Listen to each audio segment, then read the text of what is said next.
failure of democracy or a failure of getting involved in issues sometimes means that people don't even understand what the role of a journalist is. Journalists are offensive. They're nosy, they operate at the limits of the law and of ethics, and they're having a crack. And I think maybe a sort of the collapse in trust in liberal democratic societies has actually contributed to that, a misunderstanding of journalists and what they do. Journalist Andrew Crook.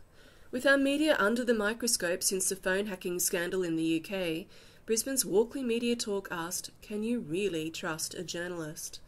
612 ABC's Steve Austin put 3 journalists to the trust test. Crikey senior journalist Andrew Crook, Ewan Saunders from Green Left Weekly, and the Australian's feature writer Trent Dalton.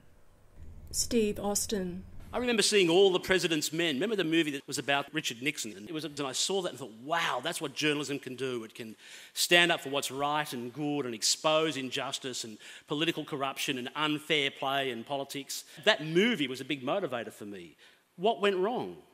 People used to love journalists. I think it's hard to separate journalism from the rest, from faith in liberal democracy. Ironically, Watergate unveiled this sort of hole at the middle of the US government, and you had declining public trust levels. And I think when you have declining trust in public institutions, journalism, as its role as the fourth estate, also goes down with it. Trent? I really contend that there still are the Woodward and Bernstein still out there. Matt Condon has just released a book all about uncovering what went on in The Joke. He spent 3 years doing that. Ewan? The mainstream journalism we're exposed to now is cheap journalism. It doesn't cost much, and by and large, the kind of exhaustive investigative journalism that All the President's Men is about, that kind of journalism is getting harder to find because it costs too much. So that's one side of it. Other side of it is the concentration of media ownership and the growth of media empires, and they're very open and public now, particularly with Murdoch, influence on democracies. I'm a retired policeman. I have a bit of a mortgage left. I've still got a wife and a couple of kids. He hasn't left me because of the appalling hours I work. And I've worked out that I can actually make good money as a private investigator. And I've got a mate and he's got a digital scanner and we know how to use it. And the amazing thing happened, I accidentally logged onto Campbell Newman's mobile phone. And I downloaded a conversation. Now, I can't tell you how I got it, but a conversation that Campbell Newman intends to privatise the Royal Brisbane Hospital, and the contracts tenders won't be publicly released, and we know that Ramsay Health, a big donor to the Liberal Party in New South Wales, will win the project. And I've got the audio to show you. Andrew Crook from Crikey, do you use it? So you're talking about hacking voicemails, are you, Steve? Yes. If the Premier is secretly privatising a public asset, then that is definitely in the public interest, and that should be broadcast far and wide, immediately, if possible. Ewan? Do you use it? Yes. In short, we'd be very excited to receive information like that at Green Left Weekly. There are, of course, legal ramifications and stuff like that needs to be vetted by our legal team. But public interest, absolutely. And okay. I'd say you're probably not too far off the mark there. Give it a few months there, Steve. Trent, do you use it? My first move would definitely be, though, straight to the editor. That's just way too complicated for me. All right. Now, you're my gun feature writer. So I've put you on the story. You write the story. It goes bang. People are outraged. Yeah. Talkback on the ABC is going off. The first thing Ramsay does and says is there's no link between our political donations to the political party and the tender process. We have no involvement. We're not the government. Have to ask the government. I'm Campbell Newman, and I say, I am sick of this. I'm going to sue. I take you to court. And in what's called the discovery process, my lawyer, who's a pretty damn good lawyer, says, so, Andrew Crook, reveal your source, please. I think I'd have to go to jail. You just can't.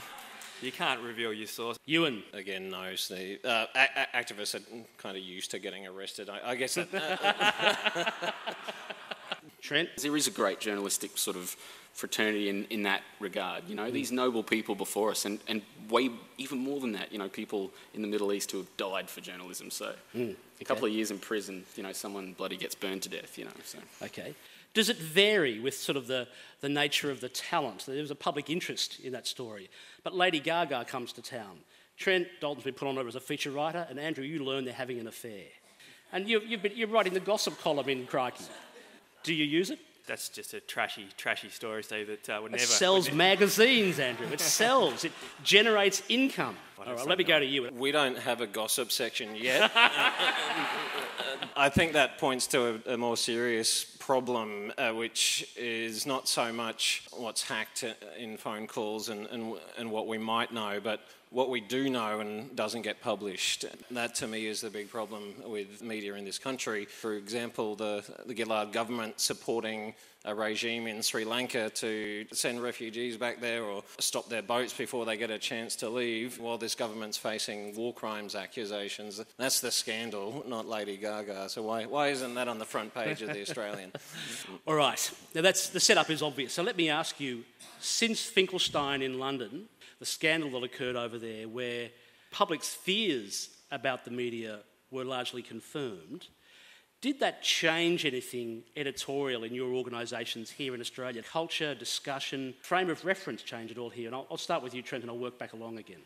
There was more of this notion that go to your editor and just bloody go to them and, just don't get yourself in any sort of mess, And I mean... In the ABC, they call that referring upwards, basically. Referring upwards. Cover your ass. Cover your ass, and it's the smart way to proceed. Andrew. That argument about that the phone hacking was imported into Australia, yes. It was an argument that didn't actually cut to the real issue. People don't like News Limited for a lot of reasons, but the allegations of criminality didn't actually fly in Australia as far as I could tell. So News Limited management were absolutely right in that regard, and it actually closed off a lot of the other broader criticisms that probably Ewan would make about corporate media, for example. What criticism would you make, Ewan? Regarding the phone hacking specifically? Yes, or did anything change in Green Left Weekly, or did this supercharge Green Left Weekly and sort of your reason for being almost? Whenever anything like that happens, and we try to tell the world on our front covers, and as a reason to buy the alternative media, but nothing did change except for probably the same thing that happened at Crikey, a flurry of critical articles regarding the Murdoch press. How you know if you can trust the media is simple. Engage with them, talk with them, tell them what you think, give them a lead, give them a story, and test them. See if you were treated fairly.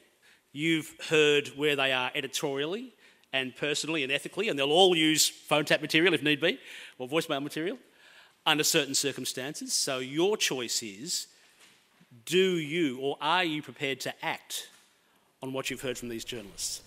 You've been listening to an excerpt from Brisbane Walkley Media Talk, Trust Me, I'm a Journalist. The full vodcast is available at citizenj.edgeqld.org.au. Shirley Way for Citizen J.